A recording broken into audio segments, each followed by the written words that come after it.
India Humanity Foundation Shekhar Mehta ji, प्रबंध निदेशक Titagarh Rail System Limited Umesh Chaudhary ji, प्रबंध निदेशक बांगुर समूह श्रीमती अलका बांगुर जी, अध्यक्ष पैटर्न समूह HP बुधिया जी, CII पूर्वी क्षेत्र के अध्यक्ष शाश्वत गोयनका जी, सालासर मंदिर से हमारे प्रकाश पुजारी जी, बबलू पुजारी जी, खाटू श्याम के हमारे प्रताप जी, हमारे लखोटिया जी, नितिन जी और हमारे सभी अधिकारीगण और इस कार्यक्रम में आए मेरे पूजा योग बुजुर्गों, नौजवान दोस्तों और माता और बहनों, सबसे पहले तो मैं इस चैप्टर में आप सभी को आने के लिए बहुत बहुत अभिनंदन करता हूं, स्वागत करता हूं।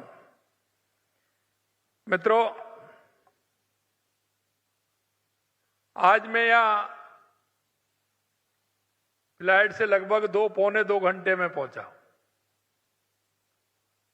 लेकिन मुझे ऐसा ही नहीं लग रहा कि मैं राजस्थान से बाहर हूं। मुझे अनुभव यह हो रहा है कि मैं अब भी राजस्थान के अंदर हूं, क्योंकि जब मैं देख रहा था ये झुंझुनू, ढूंढलौद, सीकर, चूरू, बीकानेर,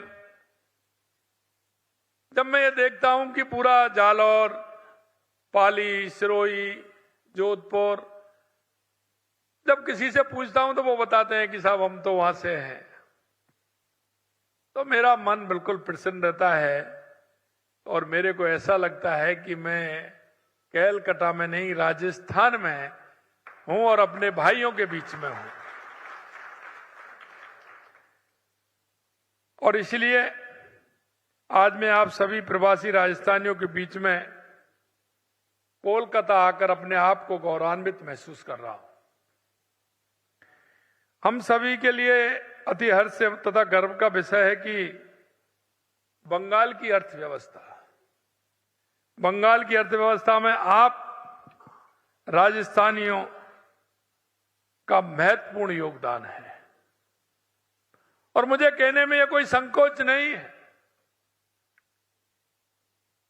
कि अभी से नहीं, आजादी से पहले से यह राजस्थानियों का बहुत बड़ा इस क्षेत्र के अंदर काम रहा है। और आपने जिस तरह से बंगाल की अर्थव्यवस्था में अपना महत्वपूर्ण योगदान दिया है, निश्चित रूप से ये राजस्थान की आपकी जन्मभूमि आप पर गौरव प्रदान करती है कि आपने अपनी मेहनत से, अपने विवेक से, अपने सामर्थ्य से और राजस्थान की उस मिट्टी की खुशबू से आपने पूरे बंगाल में राजस्थान का नाम रोशन किया है। इसके लिए भी मैं आपको धन्यवाद देता हूं। और मुझे धन्यवाद इस बात का भी देना चाहता हूं कि बंगाल के अंदर ही नहीं, राजस्थान का कोई भी भाई दुनिया के किसी भी देश में गया है या देश के किसी प्रदेश में गया है, मुझे इस बात की खुशी है कि उसने मां राजस्थान की मिट्टी की खुशबू को फैलाने का काम किया है। और इसीलिए आज राजस्थान में कोई भी व्यक्ति कोलकाता, पश्चिम बंगाल के किसी अन्य स्थान पर आता है तो उसे अकेलापन नहीं लगता है। आप लोग का पूरा सहयोग उस व्यक्ति को मिलता है और ये बहुत महत्वपूर्ण बात है। आप में से कई लोग तो पीढ़ियों से रह रहे हैं। ये देखकर हर्ष होता है कि इतनी दूरी होते हुए भी आपने राजस्थान की परंपराएं, रीति रिवाजें, संस्कृति आपने जीवंत बनाए हुए हैं। पूरे पश्चिम बंगाल और विशेषकर कोलकाता में राजस्थानियों ने अपनी उद्यमता, कर्मशीलता से अपनी एक विशिष्ट पहचान बनाई है। आपकी उपलब्धियां प्रदेशवासियों, विशेषकर युवाओं और आने वाली पीढ़ियों के लिए प्रेरणा का, मार्गदर्शन का स्रोत बन रही हैं। भाइयों बहनों, आज हम आपके बीच में आपकी जन्मभूमि और कर्मभूमि के संबंधों को मजबूत बनाने के लिए आए हैं। हमारी कोशिश है आप प्रवासियों के लिए राजस्थान में हर साल एक सुनिश्चित कार्यक्रम हो, जिससे कि कम से कम उस कार्यक्रम के माध्यम से आप अपनी जो मातृभूमि है, जन्मभूमि है, उससे आपका सीधा संपर्क रहे। और उस संपर्क रहने के लिए इसलिए हमने प्रवासी राजस्थान दिवस का आयोजन हर साल 10 दिसंबर को जयपुर में करने जा रहे हैं। इस दिवस के आयोजन के माध्यम से हम ये प्रयास कर रहे हैं कि देश और दुनिया के किसी भी कोने में रहने वाला राजस्थानियों का सीधा जुड़ाव उनकी जन्मभूमि से बना रहे। आज मैं यहां आपको इस कार्यक्रम में शामिल होने का निमंत्रण देने के लिए आपके बीच में आया हूं, पीले चावल देने के लिए आपके बीच में आया हूं। और मैं कहना चाहूंगा, पधारो हमारे देश। आप आइए, आपकी अपनी राजस्थान की मिट्टी आपके स्वागत के लिए तैयार है। हम जानते हैं कि आप अपनी जन्मभूमि को भूले नहीं हैं और नियमित रूप से राजस्थान आते जाते हैं, लेकिन हम चाहते हैं कि यह संबंध और प्रगाढ़ बने और अपनी कर्मभूमि के साथ अपनी जन्मभूमि के विकास में आप भी अपनी भागीदारी निभाएं। मिट्टी का जो प्यार है, जो दुलार है, वो हमें पूरे साल ऊर्जा देता है। इसलिए साल में 1 से 2 बार आपको परिवार के साथ अपने राजस्थान में आना चाहिए। मैं हैदराबाद गया था। जब मैं हैदराबाद गया तो मेरे एक प्रवासी भाई ने बताया कि साहब, हमारे पिताजी राजस्थान जाने के लिए 15 दिन पहले तैयारी करते थे और हमारे परिवार में बड़ी उत्सुकता रहती थी कि पिताजी को जब हम कहीं और जाते हैं तो कहते हैं पिताजी चलिए, तो पिताजी मना कर देते हैं। लेकिन राजस्थान जाने के लिए वो इतने तत्पर होते थे कि 15 दिन पहले तैयारी करते थे और वहां जाने से पहले फोन करते थे, मैं आ रहा हूं, मैं आ रहा हूं। किसी भी जहां रिश्तेदारी है, मिलने वाले, उन सबको फोन करते थे और वो इस तरह तैयार होके जाते थे और कह के जाते थे कि मैं 5 दिन में आ रहा हूं, लेकिन वो राजस्थान से 15 दिन में लौट करके आते थे। उन्होंने कहा, हम ये ऐसी क्या बात है? लेकिन जब उन्होंने बताया कि आज हम उस बात को अनुभव कर रहे हैं कि हमारे पिताजी मां क्यों जाते थे, उनका ऐसा क्या लगाव था कि वो साल भर के लिए पूरी तरह से ऊर्जा लेकर के आते थे और वो आकर के जो काम करते थे, क्योंकि राजस्थान की मिट्टी में उसकी संस्कृति, उसके विचार, अपनापन, जन भावना, जनता की सेवा, सामाजिक सरोकार के कार्य उनके मिट्टी में हैं। और इसीलिए मैं आपसे कहना चाहता हूं मेरे भाई और बहनों, मैं यहीं की नहीं बात कर रहा, कोलकाता की या बंगाल की, जहां भी मैं जाता हूं मेरा राजस्थानी भाई सामाजिक उन कार्यों से जुड़ करके रहता है। चाहे वो गौशाला का कार्य हो, चाहे वो मंदिर निर्माण का कार्य हो, धर्मशाला निर्माण का कार्य हो, चाहे कोई चिकित्सालय का कार्य हो, विद्यालय का कार्य हो, जहां सामाजिक क्षेत्र के जो कार्य होते हैं, पूरे देश में जहां भी हमारा प्रवासी भाई है वो इनमें आगे बढ़ करके उस काम करने वाले प्रदेश में भी काम करता है और अपनी मातृभूमि के लिए भी काम करता है। इसके लिए भी मैं आपको बहुत बहुत धन्यवाद देना चाहता हूं। इसलिए अगर अपनी जन्मभूमि से मातृभूमि में अपने परिवार को जोड़ दिया तो समस्याओं का समाधान अपने आप, कई समस्याओं का समाधान हो जाता है। आज आप देख रहे हैं कि प्रवासियों को अपनी मातृभूमि से जोड़कर रखने के लिए आज राजस्थान फाउंडेशन के 26 चैप्टर देश और विदेश में काम कर रहे हैं। आपकी भागीदारी से हम राजस्थान के सामाजिक और आर्थिक क्षेत्र में विकास के नए आयाम स्थापित कर सकते हैं और राज्य को विकसित, खुशहाल और देश में अग्रणी राज्य बनाने के संकल्प को साकार कर सकते हैं। आज का यह समारोह एक केवल औपचारिक कार्यक्रम नहीं है, बल्कि यह एक संकल्प और साझेदारी का अवसर भी है। कर्मभूमि के साथ अपनी मातृभूमि से जुड़ने के लिए मैं आप सभी को आमंत्रित करता हूं और आपने जो अनुभव और सफलताओं को अपनी मातृभूमि के राजस्थान के साथ भी साझा कीजिए। राज्य के विकास में अपना सक्रिय भूमिका आप निभाएंगे, ऐसा मुझे विश्वास है। मैं आपको एक छोटा सा उदाहरण देना चाहता हूं, क्योंकि हमें पता है राजस्थान के अंदर हर साल लगातार कई सालों तक अकाल की स्थिति होती थी। सबसे ज्यादा राजस्थान में आवश्यकता है तो किस बात की है, आपसे पूछना चाहता हूं।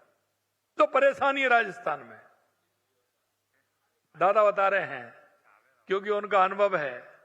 सबसे ज्यादा राजस्थान में पानी की परेशानी थी, लेकिन मेरे भाइयों बहनों मैं कहना चाहता हूं दूसरी बिजली भी है। लेकिन मैं आपसे कहना चाहता हूं, देश के यशस्वी प्रधानमंत्री नरेंद्र मोदी जी के नेतृत्व में हमारे इन 2 सालों में राजस्थान में हर जिले के लिए पानी की व्यवस्था की सरकार का काम है। इसकी उसकी हिफाजत हम करेंगे, उसको किसी भी तरह की कोई परेशानी नहीं आनी चाहिए। इन हवेलियों को भारत की सबसे बड़ी खुली कला दीर्घा कहा जाता है। राजस्थान के समृद्ध और सांस्कृतिक इतिहास का एक आईना है, और जिस नक्काशी, भित्ति चित्रों, स्थापित शैली के कारण उनका अद्भुत नजारा देखने को मिलता है। अब राजस्थान सरकार इन हवेलियों के संरक्षण, पुनर्जीवन के लिए ठोस कदम उठा रही है। राजस्थान के इस खुले कला संग्रहालय को दुनिया के पर्यटन मानचित्र पर और अधिक मजबूती के साथ स्थापित करने के हमारे प्रयासों में आपका सहयोग बहुत महत्वपूर्ण है। आप भी अपने पैतृक स्थानों की इन कलात्मक हवेलियों के मालिकों से संपर्क कीजिए, उन्हें पर्यटन स्थल के रूप में विकसित करने के लिए प्रोत्साहित कीजिए। इन ऐतिहासिक संपत्तियों को सहेजने, हेरिटेज होटलों, eco friendly resorts, luxury stay के रूप में विकसित करने के लिए आगे आइए। इसकी वजह से शाही विवाह स्थलों के रूप में शेखावाटी अगला बड़ा केंद्र बनने की क्षमता रखता है। यह मैं बात आपको इसलिए कह रहा हूं, जब मैं कोरिया के अंदर गया था तो वहां मैं मिल रहा था, तो वहां के लोग मेरे से मिलने के लिए आए। उन्होंने मेरे से कहा कि हम राजस्थान गए थे, हम हमारी शादी उदयपुर करना चाह रहे हैं, लेकिन हमको वहां होटल नहीं मिला। उनको होटल नहीं मिला। हमने कहा हम बात करते हैं। बोले था उन्होंने आप कहा है हमसे कि 3 साल तक हमारा होटल बुक है। हमने कहा हम बात करते हैं। हमने जब वहां से बात की और हमने कहा कि भाई इनकी शादी होनी चाहिए, तो हमने कहा कि आपको 1 साल के अंदर अंदर होटल मिल जाएगा। तो उन्होंने कहा कि साहब कोई बात नहीं है, हम शादी 1 साल बाद करेंगे, लेकिन करेंगे हम राजस्थान के अंदर। लोग राजस्थान को इतना दिल से प्यार करते हैं, बाहर के लोग देखते हैं कि ये राजस्थान की मिट्टी है, क्या संदेश देती है। इसलिए मैं कहना चाहता हूं मेरे भाइयों बहनों कि शेखावाटी भी हमारा वो क्षेत्र बन सकता है जब लोग शादी करने के लिए दुनिया भर से लोग वहां आए और अपनी शादी वहां करें। तो ये भी मेरा आप सभी से कहना है। आपने देखा राजस्थान में औद्योगिक विकास की अपार संभावना है, और इसी को देखते हुए पिछले दिसंबर में आयोजित rising Rajasthan global investment summit के तहत हमारे सरकार ने 35 लाख करोड़ रुपए के अधिक के एमओयू किए थे। आपको ये जानकर प्रसन्नता होगी, इसमें लगभग 20% यानी 7 लाख करोड़ रुपए के एमओयू धरातल पर आ चुके हैं। राइजिंग राजस्थान के 1 वर्ष पूरा होने तक हमने लक्ष्य लिया है कि हमारा 15 दिसंबर को हमारा पूरा हो रहा है। 10 दिसंबर को हमने 9 दिसंबर 10 दिसंबर को एमओयू किए थे। जब तक हम हमारा 25% एमओयू धरातल पर उतारने का काम हम करेंगे। मैं आपको कहना चाहता हूं मेरे भाइयों कि हमारी सरकार निवेशकों को सिर्फ आमंत्रित नहीं कर रही, बल्कि उन्हें हर तरह की सुविधा भी उपलब्ध करा रही है। इसके लिए हमने अर्थव्यवस्था के प्रत्येक प्रमुख क्षेत्र को कवर करते हुए 20 से अधिक प्रगतिशील नीतियां भी हमने लागू की हैं। ये नीतियां मिलकर विकसित राजस्थान 2047 के हमारे विजन को सामने रखती हैं, जो रोजगार और सतत विकास पर जोर देती हैं। भाई बहनों, हमारी सरकार उद्यमियों की व्यवसाय की जरूरतों को समझती है, और इसलिए नई राजस्थान निवेश प्रोत्साहन योजना रिप्स लागू की गई है, जो निवेशकों को वित्तीय प्रोत्साहन का सबसे आकर्षक पैकेज प्रदान करती है। ये नीति राज्य में आर्थिक विकास, रोजगार को गति देने की हमारी प्रतिबद्धता पर फोकस करती है। ये निवेश नीति ग्रीन डेवलपमेंट, निर्यात संवर्धन और स्किल डेवलपमेंट की हमारी प्रमुख प्राथमिकताओं पर जोर देती है। साथ ही 7 प्राथमिकता वाले क्षेत्रों में प्रोत्साहन भी प्रदान करती है। नए उभरते अवसरों को पहचानते हुए रिप्स में उभरते क्षेत्रों की सूची का विस्तार करते हुए एरोस्पेस और रक्षा, ड्रोन, सेमीकंडक्टर, कृषि तकनीकी, वेस्ट रिसाइकलिंग को शामिल किया गया है। कोई भी उद्योग सभी जगह सही दाम पर जमीन के बिना आकार नहीं ले सकता। इसी को देखते हुए हमने रीको को नई प्रत्यक्ष भूमि आवंटन नीति लागू की है। ये नीति राइजिंग राजस्थान इन्वेस्टमेंट समिट में एमओयू करने वाले को नीलामी प्रक्रिया को दरकिनार करते हुए निर्दिष्ट क्षेत्र में आरक्षित दरों पर औद्योगिक भूखंड प्राप्त करने की सुविधा प्रदान करती है। पिछले कुछ महीनों में ही इस नीति के तहत 1200 निवेशकों को भूखंड उपलब्ध कराए गए हैं।